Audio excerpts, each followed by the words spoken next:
All right, Shalom. Of course, I want to start off by giving all praise unto Yahweh, Bahashem Yahweh Shai, for the knowledge and this truth. Um, just gonna be another little Bible talk. I always like to go back and do these every once in a while.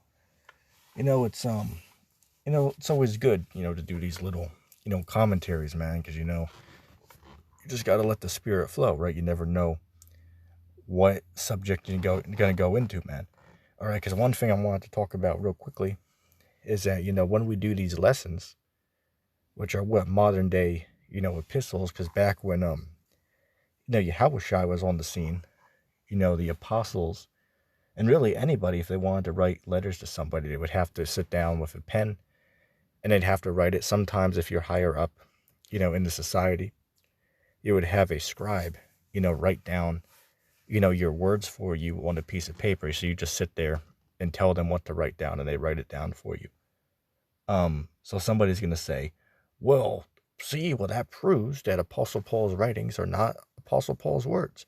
It's like, well, even if Apostle Paul didn't write the words physically down himself on the piece of paper, if it was a scribe who did it, it's still the words of Apostle Paul. It's just another man wrote it down for him, but Paul told the man what to write down.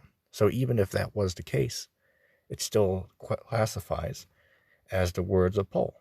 Say, for an example, if a king gives a decree or a king makes a proclamation, all right, excuse my stutter if I pronounce the word incorrectly, or if a king gives a message, for lack of better words, the scribe would write down the king's words, but nevertheless, it's still the king's words, right? Even though the scribe wrote it down, the king told him what to write down, so it's still the word of the king, but yet another man wrote it down with his hand. So it still classifies as the word of the king, though. It's very simple to understand. So anyway, man, I mean, there's not a whole lot that's going on right now, man. Well, let me phrase myself. There is a lot that's going on. But in this whole truth, man, I mean, hey, look, we constantly got to be, going over these things constantly, man. Okay, you know why? Because that's how you become more knowledgeable, is by going over, the same routine, right? Say, for an example, if you are, trying to, build your arms up, you got to go through the same routine in order to do that. You can't just do it for 2 days and expect to see a result. You got to constantly, be at it. Then you take a day off, then you go back, to do it again. But yeah, same thing with this thing of ours, man. Okay, in order to, build yourself up with more knowledge and understanding, you have to constantly give ear to reading, man. You got to constantly read and go back over things you've already been over. Okay?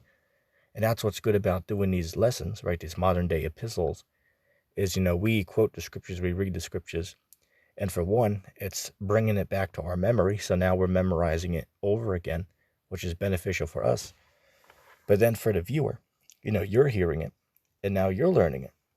And even if you knew about it, when you hear us say it, you'll be like, oh yeah, I know that says that in that particular chapter, in that verse.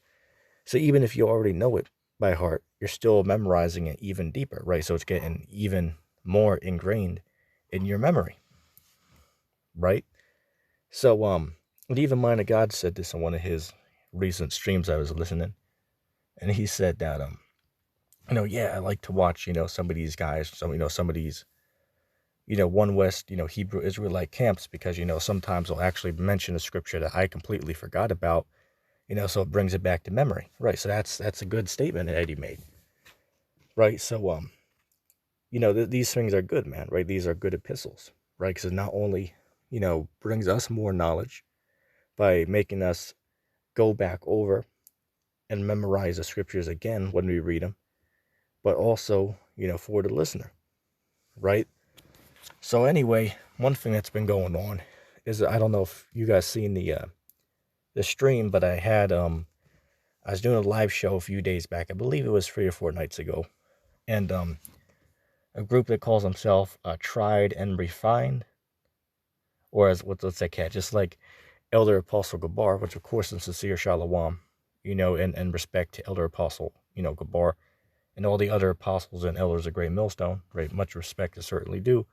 But as Elder Apostle Gabar said in one of his videos, he said, hey, look, a more accurate, name for that group is, tried, died, and laid to the side, right? Tried, died, and laid to the side. And that's what those guys are, man, right? Tried, died, and laid to the side. I mean, hell, if you cats are going to sit there and say that Babylon the Great is the Vatican City, this late in the game, man, I mean, hell, you may as well call these guys, Seventh-day Adventists, man. And that's what they really are, because they're on there teaching that we're under the new covenant right now, which I'm not sure what they teach about, following all the laws, right? I'm not sure what they teach about that.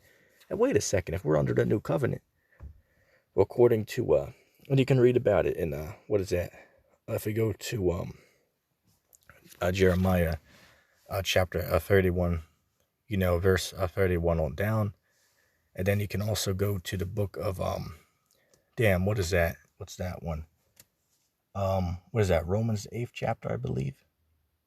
Yeah, I believe it's Romans the 8th chapter. That goes into it. Well, you don't quote me on that. I'll have to look back into it. But it clearly mentions that.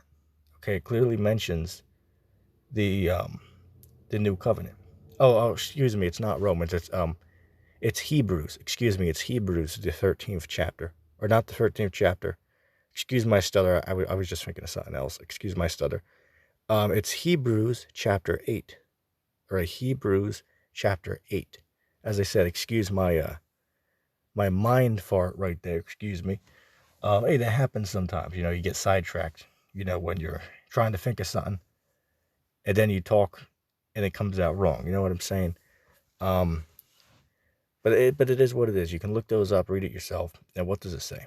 It says what? That in the new covenant, no man will teach his neighbor about the Lord, because every man will know the Lord. And then it also says that they will all know the law, or in their inward parts. So wait a second. How the hell can you tell me that these people know the law on their inward parts? I mean, hell, if I asked any of you members of Tried and Refined, I would guarantee you couldn't name me. You might be able to name me all 10 commandments. You might be able to do that. Hell, you might be able to name me 50 commandments. But who the hell can name all 613 commandments in the scriptures? You can't do that. So even if you could quote 100 of them, it doesn't bear authenticity, because it says that they shall know all the laws on their inward parts. And there's not only 10 commandments. Because they had one cat on the common board, which you had a couple of them actually. They're going on there saying that you only have to follow the 10 commandments today. Well, that's completely going off. That's completely going off, saying that the only laws you have to follow are the 10 commandments. And that's what Christians teach, right? That's what was it, the Seventh-day Adventist? They teach that you have to follow the 10 commandments, and basically that's pretty much it, from my knowledge.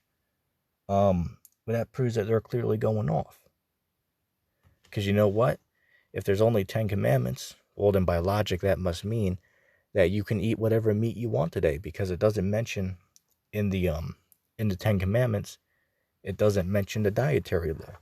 So how could the dietary law still exist if that's not in the 10 commandments, according to them? It just doesn't make any sense, right? We, of course, teach you have to follow those commandments, right? All of the commandments, not only 10, like these Christians teach, but that's a cut on the doctrine, right? The 10 commandments don't speak about, withstanding yourself from, certain seafoods and certain, cattle creatures and so on and so forth. You can read about that in Leviticus, the 11th chapter. But that's not in the 10 commandments. So how the hell can you cats sit on there and say that that you only have to follow the 10 commandments if the 10 commandments don't speak about, not eating certain types of animals? Right, so that's a cut on that doctrine right there. That's a clear cut that we can't be under the new covenant.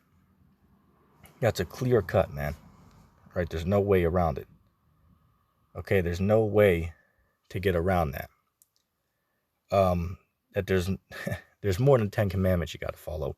And that also cuts that we're under the new covenant, because we're clearly not under the new covenant at this point in time.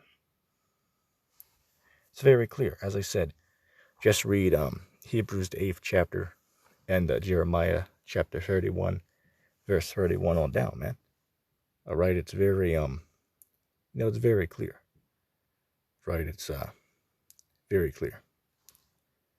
But anyway, I'm gonna say shalom.